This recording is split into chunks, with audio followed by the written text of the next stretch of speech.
बिस्मिल्लाहिर्रहमानिर्रहीम अस्सलाम वालेकुम। वेलकम टू निजात ट्रैवल एंड टूरिज्म इटली। दोस्तों, निजात ट्रैवल एंड टूरिज्म इटली की जानिब से एक और वीडियो के साथ आपकी खिदमत में हाजिर हैं।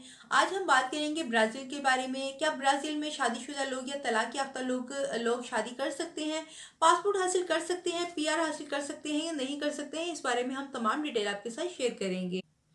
नाज़रीन, वीडियो शुरू करने से पहले हमेशा की तरह सेम गुजारिश है आपसे, सेम रिक्वेस्ट है कि आपने अगर अभी तक हमारा चैनल सब्सक्राइब नहीं किया निजात ट्रैवल एंड टूरिज्म इटली तो सब्सक्राइब कर लीजिए, क्योंकि निजात ट्रैवल एंड टूरिज्म इटली की जानिब से हमेशा कोशिश की जाती है, काविश की जाती है कि हर आने वाली जो वीडियो है उसमें हम आपको सबसे पहले ख़ास और अहम खबरों से आगाह करें, तमाम मालूमात से आगाह करें। यूरोप भर में क्या हो रहा है, पूरे पाकिस्तान में, पूरी दुनिया में क्या हो रहा है, तमाम मालूमात आप तक फौरी पहुँचा सकें।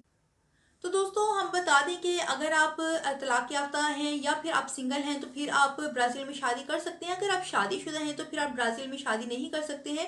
ये वहाँ का कानून है। हाँ, एक और तरीका है कि आप वहाँ से पीआर हासिल कर सकते हैं और उसके 1 साल के बाद आप पासपोर्ट हासिल कर सकते हैं। वो तरीकाकार ये है कि अगर आप मैरिड हैं और आपकी वाइफ है, आप वहाँ जाएंगे, आपके यहाँ कोई बच्चा पैदा हो जाता है तो उसके बाद आपको पीआर मिल जाएगी।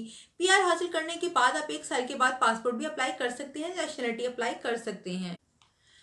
मज़ीद हम आपको बताएं कि रिसेंटली ये कानून बनाया गया है। नवंबर 2020 में ये कानून बनाया गया है, यानी कि कुछ महीने पहले ये कानून पास हुआ है कि आप ब्राज़ील जाएं, आप शादी नहीं करना चाहते हैं, आपकी कोई भी प्रॉब्लम है, आप शादी नहीं कर सकते हैं, आपको लड़की नहीं मिल रही है या वट एवर जो भी प्रॉब्लम है आपकी, आप शादी नहीं कर सक रहे हैं, तो आप वहाँ जाकर किसी लड़की से दोस्ती कर सकते हैं या किसी के साथ भी कोई एग्रीमेंट कर सकते हैं, आप उनके साथ रहें और वहाँ आप शो करवाएं कि आपकी गर्लफ्रेंड है, आप उनके साथ रह रहे हैं, तो उसके बाद आप वहाँ पे पीआर अप्लाई कर सकते हैं उस लड़की के बिहाफ पे।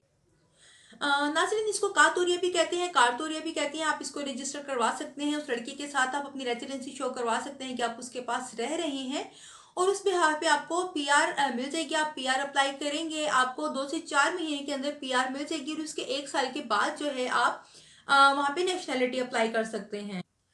दोस्तों, हमारे ख्याल में तो ये बेहतरीन तरीका है, क्योंकि यहाँ पे आपको अपने किसी भी बच्चे पैदा करने की ज़रूरत नहीं है या फिर आपको तलाक़ी याफ्ता शो करवाने की ज़रूरत भी नहीं है या आपको ये भी प्रूफ देने की ज़रूरत नहीं है कि आप सिंगल हैं। ये तमाम चीज़ों से, तमाम मुश्किलों से आप एक साइड पे होकर ये प्रोसेस कंप्लीट कर सकते हैं और आप उसके बाद 1 साल के बाद जो है पासपोर्ट अप्लाई कर सकते हैं, सिटीज़नशिप अप्लाई कर सकते हैं। ये तमाम तरीका जो है हमने आपके साथ शेयर किया है, बहुत आसान है, ईजी है।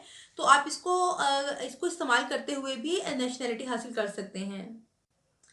मज़ीद दोस्तों, हम आपको बता दें कि आप चाहे वहाँ पे किसी बच्चे की पैदाइश के बाद पीआर हासिल करें या फिर आप शादी करके पीआर हासिल करें या फिर किसी गर्लफ्रेंड के साथ रहें, किसकी रिहाइश के साथ आप अपना जो है पीआर हासिल करें, इन तमाम प्रोसेस में आपको एक अहम बात हम ज़रूर बता दें कि आपको वहाँ की लैंग्वेज आना ज़रूरी है। बेसिक लैंग्वेज आना ज़रूरी है।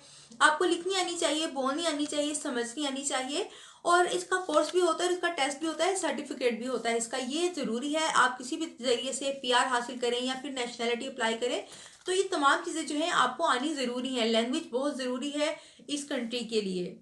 तो दोस्तों, ये थी ब्राज़ील की कुछ अहम मालूमात जो हमने आपके साथ शेयर की है। यकीनन आपको वीडियो पसंद आई होगी। मिलते हैं एक नई वीडियो के साथ, तब तक अपना बहुत ख्याल रखिए, हमें इजाज़त दीजिए। अल्लाह हाफिज़।